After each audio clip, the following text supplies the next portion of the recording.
Kami dari kelompok yang beranggotakan Ladis Aurora Sari dan saya sendiri Indra Rivian Wahyu Pratama dan teman saya Usman Dawal Fadian.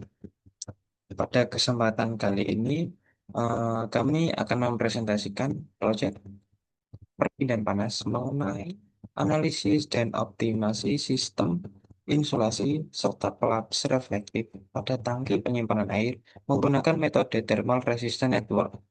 Penelitian ini bertujuan mengurangi panas yang masuk ke dalam tangki akibat paparan sinar matahari sehingga temperatur dapat dipertahankan lebih rendah.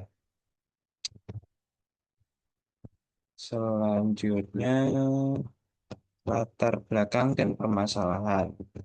Eh, Tangki penyimpanan air yang ditempatkan di luar ruangan akan menerima radiasi matahari secara langsung. Energi panas tersebut diteruskan melalui dinding tangki menuju air di dalamnya, melalui mekanisme radiasi, konduksi, dan konveksi. Akibatnya, temperatur air meningkat sehingga kualitas penyimpanan menjadi kurang baik. Oleh karena itu, kami mengusulkan penggunaan polyurethane foam sebagai insulasi dan reflective coating sebagai pelapis reflektif untuk mengurangi panas yang masuk ke dalam tangki. Selanjutnya, untuk tujuan dari penelitian ini sendiri adalah menganalisis mekanisme perpindahan panas pada tangki air, menyusun model thermal resistant network, menghitung hambatan thermal total, mengevaluasi pengaruh ketebalan insulasi terhadap laju perpindahan panas, kemudian menentukan ketebalan insulasi yang memberikan performa terbaik. Selanjutnya, sistem yang dianalisis. Untuk sistem yang kami analisis berupa tangki silinder vertikal berbahan stainless steel 304. Di bagian luar dilapisi polyurethane foam sebagai insulasi dan reflective coating sebagai pelapis permukaan. Radiasi matahari mengenai permukaan luar tangki. Kemudian sebagian dipantulkan oleh pelapis reflektif, sedangkan panas yang terserap akan mengalir melalui insulasi dan dinding tangki menuju air di dalam tangki. Nah, setelah kita mengetahui sistem yang dianalisis, langkah selanjutnya yaitu membuat model perpindahan panas menggunakan thermal resistance network. Jadi, metode ini digunakan untuk mempermudah analisis dengan menganggap setiap mekanisme perpindahan panas sebagai hambatan thermal yang tersusun secara seri, mirip seperti rangkaian hambatan listrik. Kalau kita lihat pada gambar, panas dari lingkungan akan melewati beberapa tahapan, mulai dari radiasi matahari, kemudian konveksi dengan udara luar. Nah, setelah itu merambat melalui lapisan insulasi poliuretan foam dan dinding stainless steel secara konduksi. Lalu yang terakhir, berpindah ke air di dalam tangki melalui konveksi. Karena semua hambatan tersebut tersusun secara seri, maka nilai total hambatan thermal diperoleh dengan menjumlahkan seluruh hambatan tersebut. Jadi semakin besar nilai hambatan thermalnya, juga semakin kecil nih panas yang bisa masuk ke dalam tangki.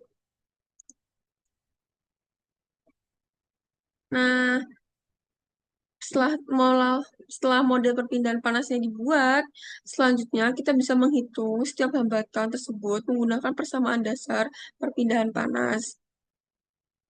Di slide ini ditampilkan persamaan yang digunakan dalam proses perhitungan. Yang pertama ada persamaan radiasi, yaitu Q sama dengan alfa dikali dengan D dikali juga dengan A. Jadi persamaan ini tuh digunakan untuk menghitung panas yang diserap permukaan tangki akibat radiasi matahari. Nah, selanjutnya ada persamaan konveksi, yaitu Q sama dengan H dikalikan dengan A dikalikan dengan delta T.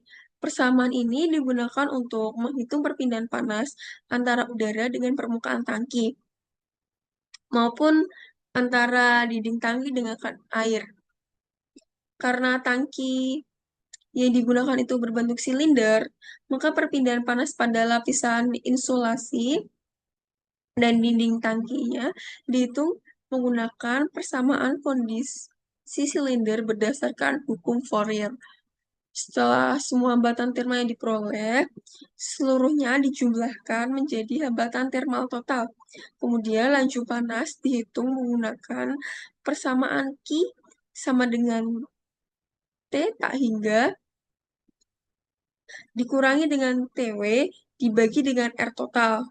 Jadi, persamaan-persamaan ini kita bisa mengetahui seberapa besar panas yang masuk ke dalam tangki dan melihat pengaruh penambahan insulasi pada terhadap laju perpindahan panasnya.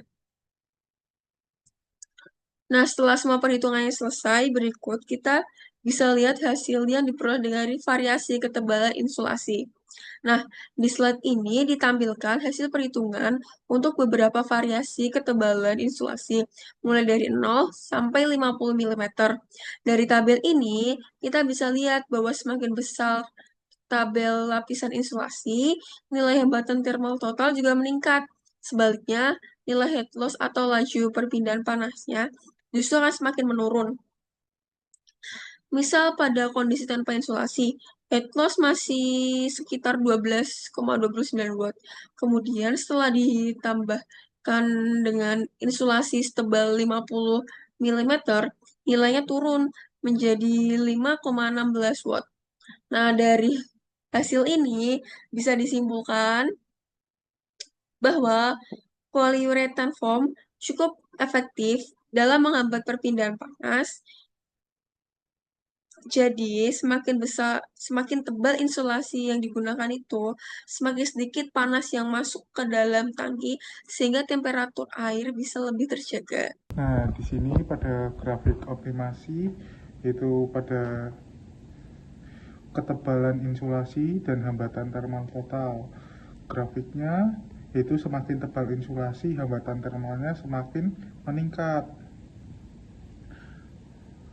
Dan yang kedua yaitu ketebalan insulasi dan heat loss. Jadi semakin tebal insulasi, laju perpindahan panas semakin menurun hingga panas yang masuk ke air semakin kecil. Jadi setelah 30 mm peningkatan hambatan thermal tidak lagi signifikan dibandingkan hambatan material yang digunakan. Dan ketebalan dipilih harus mempertimbangkan efisien thermal dan penggunaan material secara ekonomis. Nah, di sini ketebalan insulasi optimumnya yaitu 30 mm. Nah, pada software yang saya gunakan dalam project tersebut, kita menggunakan SolidWorks yang digunakan untuk membuat model 3 dimensi tangki penyimpanan air lengkap dengan lapisan insulasi, pelapis reflektif. Yang kedua digunakan untuk memperhitungkan parameter perpindahan panas yaitu atau menyusun tabel hasil serta membuat grafik optimasi yaitu pada grafik yang tadi. Yang ketiga yaitu Microsoft Word, itu digunakan untuk menyusun laporan teknis secara sistematis, rapi, dan sesuai dengan format penulisan ilmiah. Nah, pada kesimpulan praktikum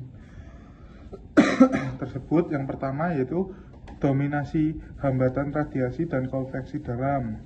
Jadi, hambatan radiasi pada permukaan luar tangki dan konveksi dalam air merupakan komponen terbesar yang mempengaruhi hambatan thermal total, terutama pada ketebalan insulasi kecil. Yang kedua yaitu peningkatan ketebalan insulasi dan meningkatnya hambatan total. Jadi seiring bertambahnya ketebalan insulasi atau polyurethane foam, hambatan thermal meningkat yaitu dari 0,570 kW menjadi 1356 kW. Itu kenaikannya 138%. Dan yang ketiga yaitu laju perpindahan panas dan menurunnya signifikan. Jadi pada heat loss itu menurun dari 12,29 watt menjadi 5,16 watt. Dan yang keempat yaitu ketebalan optimum insulasi menjadi 30 mili. Ketebalan 30 mili sebagai ketebalan optimum karena memberikan keseimbangan terbaik antara peningkatan hambatan thermal, penurunan heat loss, dan efisiensi penggunaan material. Yang kelima yaitu manfaat signifikan bagi sistem. Jadi penggunaan insulasi dan pelapis reflektif mampu mengurangi penyerapan panas matahari, menjaga temperatur air yang tetap rendah, dan meningkatkan efisiensi dan kenyamanan penggunaan di iklim tropis. Sekian dari kelompok saya. Wassalamualaikum warahmatullahi wabarakatuh.